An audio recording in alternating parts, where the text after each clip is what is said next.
E aí, meus amores, tudo bem? Como que vocês estão? Seguinte, hoje a gente vai ter uma super aula aqui de como dar sabor na comida, isso mesmo. Hoje vocês vão aprender diversas formas diferentes, desde técnicas até ingredientes, dos quais ajudam a gente a dar muito sabor na comida, e hoje eu vou contar tudo isso pra vocês. Bora lá, se você tá chegando agora, seja muito bem-vindo ao meu canal, Chefe Juliano Carvalho. Tô aqui pra ajudar vocês o máximo possível, descomplicar totalmente a gastronomia, a culinária, pra ajudar muito vocês. Antes de mais nada, não esquece de deixar um like nesse vídeo, curte esse vídeo, se inscreve no canal se você não é inscrito e principalmente aproveita para maratonar todos os vídeos aqui. Aqui tem diversas dicas, receitas, tem um monte de coisa super bacana que eu tenho certeza que vocês vão adorar. Se inscreve no canal, deixa seu like já e fica até o final do vídeo porque esse conteúdo é super especial. Eu fiz com todo carinho para vocês. Vamos lá, como que a gente pode dar mais sabor na comida? Como que a gente pode dar um gosto super especial, super gostoso na comida? Primeiramente, existem diversas formas diferentes, desde técnicas até ingredientes, mas eu dividi todo esse conteúdo aqui para vocês em 3 tópicos, tá bom? Técnicas, temperos e ervas. Vamos lá, vamos começar com as técnicas. As técnicas, elas são super importantes para a gente conseguir dar sabor na comida e muitas vezes muito mais importante do que muitos temperos. Quando a gente fala sobre bases de sabor, dar sabor com técnicas, a gente sempre pensa nas bases de sabores da culinária, da gastronomia. Cada lugar, cada pessoa tem a sua base de sabor onde ela já é acostumada, onde é tradicional, onde é mais clássico. Por exemplo, na França nós temos o meripois. O que é o meripois? Meripois nada mais é do que uma junção de alguns vegetais que é usado como base de sabor. Cebola, cenoura, salsão e em alguns lugares, algumas pessoas gostam de colocar alho poró também, ou trocar o salsão para alho poró. Esses ingredientes juntos, a junção desses 3 ingredientes, em alguns casos 4 com alho poró, ele é a maior base de sabor. Então, por exemplo, se eu vou fazer uma carne de panela, uma carne cozida, eu coloco nessa carne de panela salsão, cenoura e cebola, e esses vegetais juntos, eles vão ajudar a construir o sabor daquele preparo, daquela carne que eu estou fazendo ali. Na Espanha, por exemplo, é muito utilizado o sofrito. Alho, cebola, pimentão vermelho, tomate, pimentão verde. Depende muito da região da Espanha. Cada um tem o seu sofrito, cada um tem um hábito comum ali de fazer com alguns vegetais. Mas eu pico todos esses vegetais, coloco numa frigideira, deixo fritar, vou mexendo, vou cozinhando, vou mexendo. A ideia é ele ficar extremamente caramelizado, por isso que chama sofrito, por conta dessa caramelização. Aquilo ali vai ser base de diversos pratos diferentes, numa paella, de um arroz caldoso, um arroz de polvo, diversos pratos diferentes. Esses vegetais, ou seja, essa técnica, nada mais é do que a base de sabor que você vai utilizar. Aqui no Brasil, por exemplo, nós utilizamos muito a junção de alho e cebola. Algumas pessoas gostam de utilizar alho poró, algumas pimentão. Eu particularmente adoro utilizar os dois. Eu sou louco por pimentão, acho que pimentão dá um sabor muito bacana na comida. Então, cada pessoa, cada lugar, culturalmente, tem um hábito comum de utilizar alguma dessas técnicas. Assim como a Ásia tem o dela, assim como o Oriente Médio tem o dele, assim como alguns países em específicos têm o seu. A Índia, por exemplo, tem o curry, que é bem forte, que é bem potente. É muito comum os temperos na Índia ser muito fortes. Já na Ásia é muito utilizado o shoyu, o gengibre, molho de ostra, molho de camarão. Cada lugar tem o seu diferente e a ideia é que nós encontramos a nossa base de sabor, aquela que a gente mais gosta, aquela que nos dá mais base para criar sabor. Existem 3 técnicas que eu acho super importante para criar sabor, para dar sabor na comida. Essas técnicas são reação de Maillard, caramelização dos vegetais e deglaçagem. Vamos entender. O que é reação de Maillard? A reação de Maillard nada mais é do que a caramelização dos açúcares naturais que tem a proteína. Ou seja, quando eu vou fritar um bife, sabe quando você frita o bife com a frigideira bem quente, e aí quando você coloca ele até faz barulho, e quando você vai ver tá com aquela crostinha dourada que é uma delícia, que é a maior parte do sabor, que a maior parte do sabor tá ali?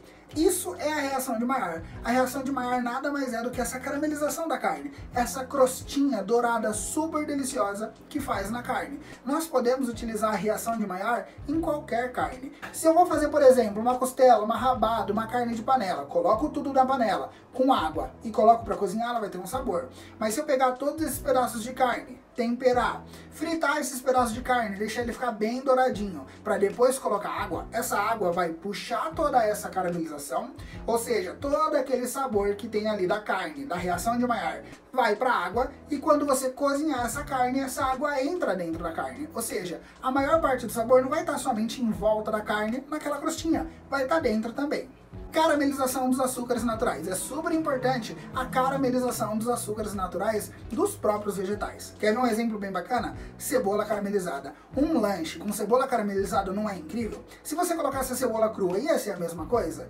A cebola caramelizada, ela tem um sabor super bacana porque a cebola contém bastante açúcar. Então você carameliza ali a cebola no próprio açúcar dela, deixa soltar água com manteiga, deixa ficar bem refogado, ele vai começar a caramelizar, vai começar a escurecer e vai ficar muito gostoso.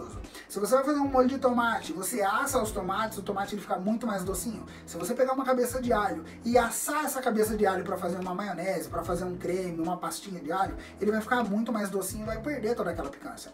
Então a caramelização dos açúcares naturais dos vegetais causa um sabor completamente diferente. Então essa é a importância da gente sempre caramelizar os nossos legumes. Então sempre quando a gente for cozinhar alguma coisa, principalmente quando a gente for utilizar os legumes para complementar sabores de um cozido de carne, de algum tipo de refogado, é super importante a gente sempre caramelizar. Isso vai causar muito mais sabor. Nossa terceira técnica é a deglaçagem. E deglaçar nada mais é do que soltar o fundo caramelizado que fica em alguma panela quando a gente faz algum tipo de caramelização, seja de legumes, de carne.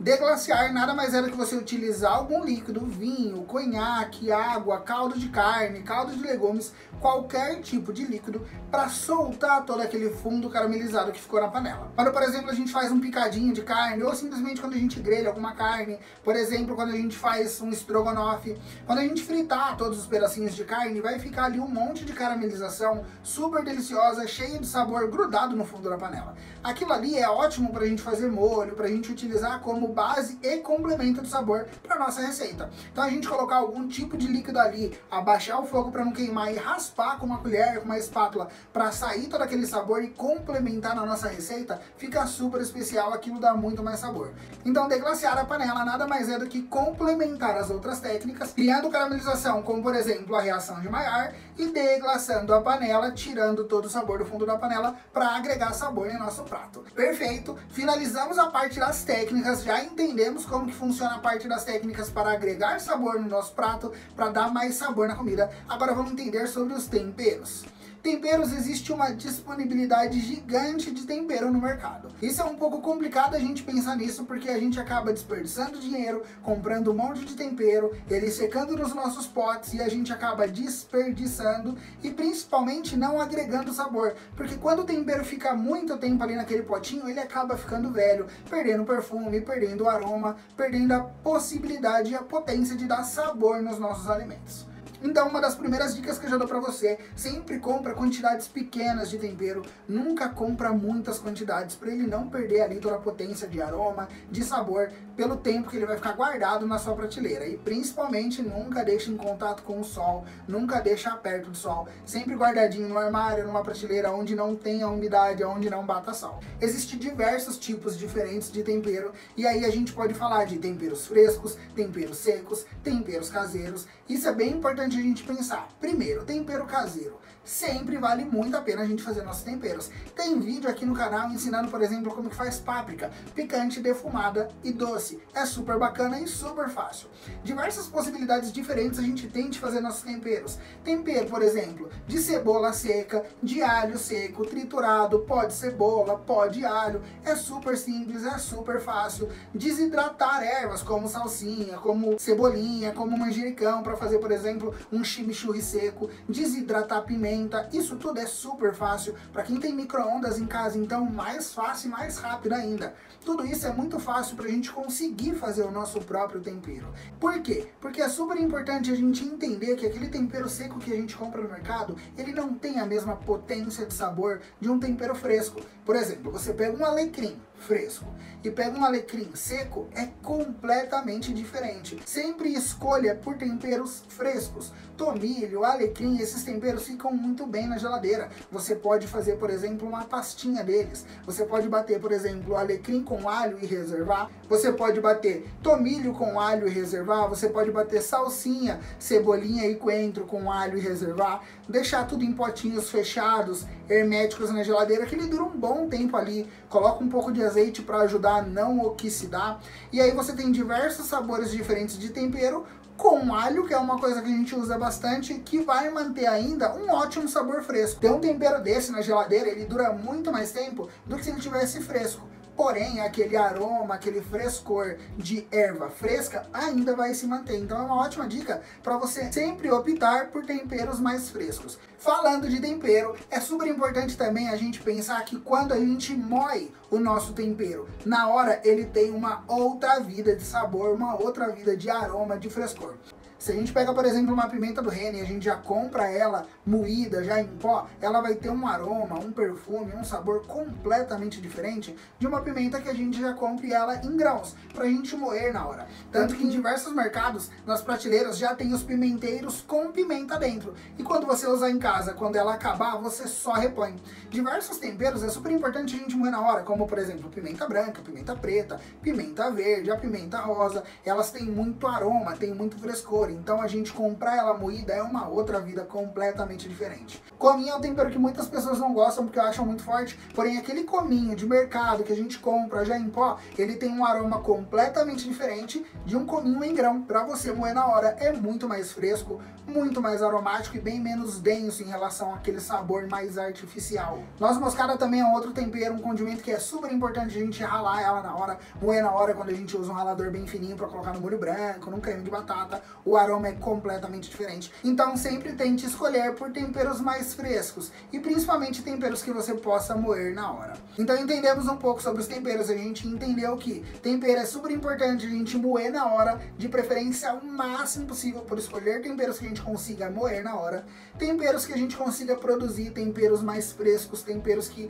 a gente sabe de onde veio, que a gente conseguiu fazer, é super bacana. Inclusive, se vocês querem uma aula de como fazer diversos tipos de temperos, coloca aqui nos comentários que vai ser bem bacana poder ajudar vocês. Coloca aqui no comentário se você quer essa aula, como fazer diversos tipos de temperos diferentes, pra gente fazer junto, que daí eu faço pra vocês. E é super importante a gente entender também que a quantidade de tempero que a gente compra influencia diretamente, porque se a gente comprar aquele mundo de tempero, um monte de tempero vai ficar na nossa prateleira, ficando velho, ficando vencido, e aí vai perder completamente o sabor e o aroma. As ervas aromáticas são super necessárias para nos ajudar a agregar muito sabor na comida. A gente tem diversas ervas que podem nos ajudar a agregar sabor na comida, muitas que a gente pouco utiliza aqui no Brasil, por exemplo, mas diversas que a gente tem hábito de utilizar e que a gente pode utilizar cada vez melhor. Nós costumamos dividir as ervas em duas famílias diferentes, as ervas frescas e as ervas secas. As ervas frescas são ervas mais de finalização de processo, ou seja, pra gente finalizar. Normalmente até as ervas que a gente congela, e é super bacana congelar. Salsinha, cebolinha, coentro, manjericão, hortelã, dependendo do processo que a gente vai fazer, a gente pode até congelar essas ervas que não vai prejudicar no sabor. Claro, se a gente quer muito mais frescor, ter ela fresca vai fazer total diferença na sua receita. Mas se eu vou fazer, por exemplo, algum cozido de carne, um frango cozido, uma sopa, um caldo, e tenho, por exemplo, salsinha, coentro, cebolinha congelada, vai cair super bem na receita, não tem problema nenhum. As ervas frescas, elas têm finalidade, normalmente, finalizar os pratos. Então, por exemplo, a gente fazer um nhoque com uma carne maluca e colocar ali um pouco de coentro fresco em cima, só picadinho, vai ficar incrível. A gente finalizar os pratos, normalmente, tanto o prato quanto a receita, ali na panela mesmo, com as ervas mais frescas, vai cair super bem. Dê preferência sempre por utilizar as ervas frescas, porque elas trazem muito mais aroma, muito mais perfume, muito mais sabor. Algumas ervas não combinam com estar secas, com estar ressecadas, porque muito rápido elas vão perdendo o frescor, elas vão perdendo esse perfume, elas vão perdendo todo esse aroma. Muitas pessoas costumam comprar alecrim seco, tomilho seco, e infelizmente eles vão perdendo o aroma, o perfume muito rápido. Então eu aconselho vocês sempre comprar fresco. Assim como os temperos em pó, é super importante a gente comprar em pequena quantidade. Tenta comprar sempre que possível, porque daí você sempre vai ter ela fresca para você poder utilizar. As ervas mais duras, mais secas, elas também são importantes. Tem algumas que combinam muito bem, como orégano seco, é bem bacana. Orégano fresco é uma delícia, é super diferente, combina muito, mas o orégano seco combina bastante com queijo, com tomate, a gente vê bastante em pizza, então também é uma ótima ideia. Assim como o louro. O louro seco também é bem comum a gente comprar para colocar ali no feijão, no nosso cozido de carne, mas o louro quando tá fresco ele tem muito mais aroma, tem muito mais sabor, ele é muito mais bacana. Então sempre que possível compre fresco, mas principalmente essas duas ervas não é ruim você comprar ela seca. Agora, tomilho e alecrim, muitas pessoas compram seco e gente, perde muito rápido o sabor. Então tem sempre escolher por comprar ela fresca, vai fazer muita diferença na sua receita. Perfeito, entendemos então as 3 bases que vai nos ajudar a agregar muito mais sabor na nossa comida, as técnicas que vai fazer muita diferença, os temperos que vai complementar totalmente a base de sabor e as ervas que vai influenciar completamente, principalmente nos aromas e no frescor. Perfeito. 2 coisas importantes que a gente precisa entender agora. Primeiro, o equilíbrio de sabor. A gente precisa equilibrar muito bem os sabores. O tempo todo é extremamente importante a gente estar ali experimentando a nossa comida, porque experimentar a comida nada mais nos dá que um caminho, um norte para que a gente consiga construir ali a nossa identidade na cozinha, a nossa base de sabor, a nossa própria base de sabor. É super importante a gente entender esses equilíbrios, experimentar o tempo todo, falar, poxa, tá um pouquinho salgado, então eu vou colocar aqui um pouco mais de líquido para diluir mais o sabor, eu vou aumentar as quantidades. Nossa, tá uma delícia, mas tá ali um pouquinho denso, então falta um pouquinho de acidez, então eu vou colocar um vinho, um limão ou alguma outra fruta, colocar um pouco mais de tomate, talvez, dependendo da receita. Nossa, tá um pouquinho amargo, então eu vou colocar um pouquinho mais de doçor, vou caramelizar um pouco mais de cebola, eu vou equilibrando os sabores para ter ali no meu paladar uma perfeição, para o meu paladar ficar tudo muito bem equilibrado. Para usar como exemplo para vocês, eu adoro fazer uma salada que é feita com rúcula, manga e um vinagrete apimentado. Então eu tenho ali a rúcula que traz um pouquinho do amargor, tenho a manga que vai trazer toda a parte doce, tenho o vinagrete de pimenta que vai trazer a picância, que vai trazer um pouco mais de acidez, e aí eu tempero ela com limão e azeite. O limão vai trazer ali para mim toda a acidez que precisa, o azeite vai trazer a gordura. A gente precisa entender que a gordura ela é um condutor de sabor. Então se eu colocar, por exemplo, um bife numa frigideira seca, ela vai ter uma reação mais escura, vai queimar muito mais fácil, vai ficar mais preto, ela não vai levar o sabor dos temperos para dentro. Mas se eu coloco um azeite, uma manteiga ou até mesmo óleo vegetal, ele vai conduzir o sabor, ele vai caramelizar melhor os açúcares naturais da carne, ele vai levar mais esse tempero para dentro.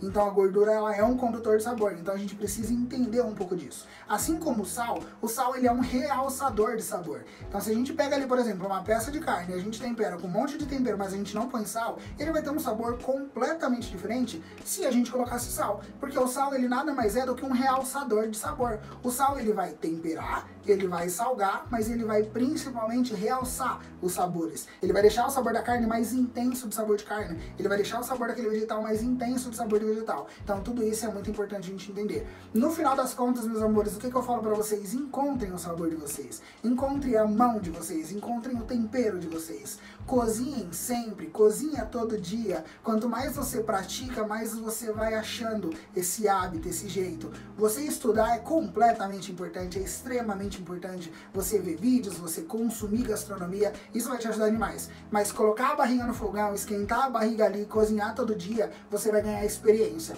E quando você ganha experiência, você vai praticando, você vai fazendo mais vezes. Então você vai encontrando ali as automatizações. Você não precisa medir a quantidade de arroz para você fazer arroz. Você não precisa medir a quantidade de sal para você colocar ali em algum preparo, porque de olho você vai saber, você vai estar encontrando a sua mão, você vai estar encontrando a sua cozinha, você vai estar encontrando o seu paladar. E eu espero muito ter ajudado vocês. E esse é nosso vídeo de hoje, essa foi nossa aula. Eu vou pedir muito pra você deixar seu like, porque esse vídeo deu um trabalho danado. Eu tive que fazer um roteiro super grande, super completo. Eu ainda assim não consegui falar, acho que nem 70% do que eu queria falar pra vocês, porque é bem completo, é bem complexo. Mas eu sempre explico uma técnica, um jeito, alguma coisa diferente nos meus vídeos. Então já aproveita e maratona todos os vídeos aqui do canal. Tá saindo vídeo aqui todos os dias, seja um simples shorts com uma receita, com uma dica ou um vídeo longo como esse. Eu espero muito poder ajudar vocês. Não esquece, deixa seu like, é super importante, ajuda demais vocês deixarem seu like. Se você ainda não é inscrito, se inscreva nesse canal. Isso faz o YouTube entender que vocês estão gostando do conteúdo e me ajuda a produzir cada vez mais pra vocês. Então isso me ajuda bastante. Se inscreve no canal, deixa seu like, me segue em todas as redes sociais, vou deixar aqui embaixo e beijo!